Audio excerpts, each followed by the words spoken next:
What made me take construction class in the first place was it's a very hands-on class. It just really interests me because I feel like that's something I'm interested in doing after I'm done with high school. In woodwork, I learned how to build things with wood, use chop saws, and use regular saws.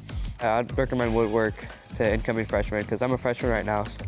I would recommend construction class to other students because it gives you really good life skills that you can use just for anything. In construction class, this will help me for my future goals so that I can have more experience for when I go into a trade. I would definitely recommend woodwork because the teacher is very nice and it's very creative and it's a fun class. He's very patient with us. He explains things really well. I feel comfortable asking him questions.